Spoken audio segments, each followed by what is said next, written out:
प्रणाम। आस्क अवधूत सीरीज में एक और प्रश्न आया है।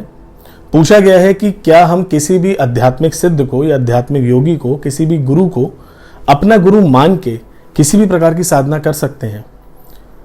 पूछने का प्रयोजन ये है कि अगर मान लीजिए बहुत बार ऐसा होता है कि हमने कोई वीडियो देखा या हमने कोई किताब पढ़ी, हमने किसी गुरु के बारे में जाना, हमें साधना की प्रक्रिया पता चल गई है या हमें कोई मंत्र मिल गया है, हम उसको अभिमंत्रित करना चाहते हैं, हम उस मंत्र पे जाप करना चाहते हैं, साधना करना चाहते हैं, पर हमें दीक्षा नहीं मिली हुई है, हमारे कोई गुरु नहीं है, या जिस व्यक्ति ने वो ज्ञान दिया है आप उससे दूर बैठे हैं, आप बैठे हैं मुंबई में, वो बैठे हैं तमिलनाडु में।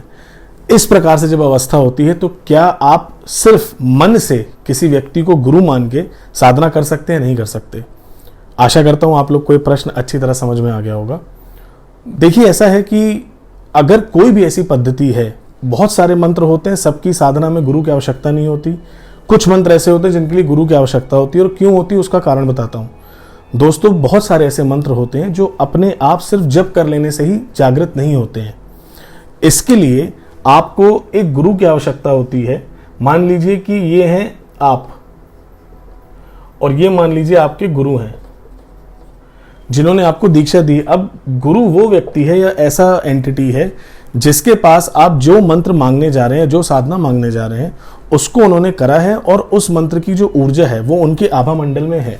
यानी वो अपने साथ उस ऊर्जा को, उस मंत्र की ऊर्जा को लेके चल रहे हैं। वो अपनी ऊर्जा का एक छोटा सा अंश अपनी ऊर्जा का निकाल के आपके शरीर के अंदर स्थापित करते हैं, जिसको कहते हैं मंत्र दीक्षा।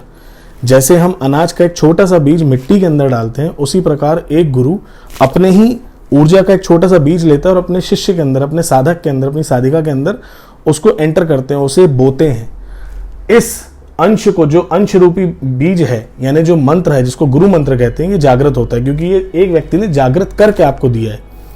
जब इस जागृत प्रक्रिया के साथ, जागृत मंत्र के साथ आप मौखिक रूप से, वाचिक रूप से या मानसिक रूप से, जैसे भी आप मंत्र का जाप करते हैं या आप ध्यान करते हैं या जो भी आपकी प्रोसेस है उसको आप फॉलो करते हैं, यहाँ पे आपने मानसिक रूप से गुरु को माना नहीं है।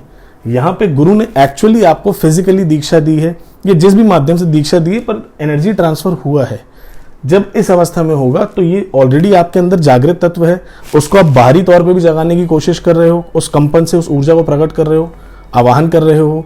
तो अंदर और भीतर जो दो समान ऊर्जाओं के तत्व हैं उसका मिश्रण होता है, इसमें सिद्धि मिलती है। और जितने भी ऐसी ऊर्जा के तत्व हैं, जितनी भी ऐसी साधनाएं हैं, इनमें कभी भी बिना गुरु के गाइडेंस के, बिना गुरु के मार्गदर्शन के नहीं करना चाहिए। क्यों नहीं करना चाहिए? क्योंकि ये जो एनर्जी का बीज है ये आपके शरीर में बाहर से आ रहा है। हमारा फिजिकल बॉडी सर्वाइवल के लिए बना है। कोई भी एक्सटर्नल फैक्टर हो, चाहे वो कोई जर्म हो, कोई पैरासाइट हो, कोई माइक्रो ऑर्गेनिज्म हो, या कोई भी बाहरी तत्व अगर हमारे शरीर के भीतर आता है तो शरीर उससे अनकंफर्टेबल फील करता है। अनकंफर्टेबल फील करने की वजह से वो उसको फाइट बैक करता है, और फाइट बैक करने के चक्कर में आपको काफ़ी परेशानियां हो सकती, कभी कभी बुद्धि भी भ्रमित होने लगती है। बहुत बार ऐसा होता है कि हम मंत्र जाप करना शुरू कर देते हैं, और मंत्र जाप करने के बाद हमारी तबीयत खराब हो जाती है, हमें बुखार आ जाता है, हमारे सर दर्द होने लगता है, अलग अलग शरीर के हिस्सों में बहुत सारे पीड़ाएं होती हैं, बिजली कौंधती है, बहुत कुछ होता है। तो वो सब ना हो, इसीलिए ऐसे गुरु से दीक्षा लें जो आपको दीक्षित कर सकते हैं उस प्रक्रिया के अंदर, जो प्रक्रिया आप करना चाहते हैं। अगर आप ऐसा कोई मंत्र ले रहे हैं जिसमें दीक्षा की आवश्यकता नहीं है, बहुत सारे तमाम ऐसे मंत्र हैं, महामृत्युंजय मंत्र, हनुमान चालीसा, हनुमान चालीसा के लिए आपको किसी की दीक्षा लेने की जरूरत नहीं है, या ओम नमः शिवाय, श्री राम जय राम जय जय राम, कितना बेसिक मंत्र है, कितना अच्छा मंत्र है। हरे कृष्ण महामंत्र कितना अच्छा मंत्र है, बेसिक मंत्र है, इसके लिए आपको किसी भी गुरु दीक्षा की जरूरत नहीं है।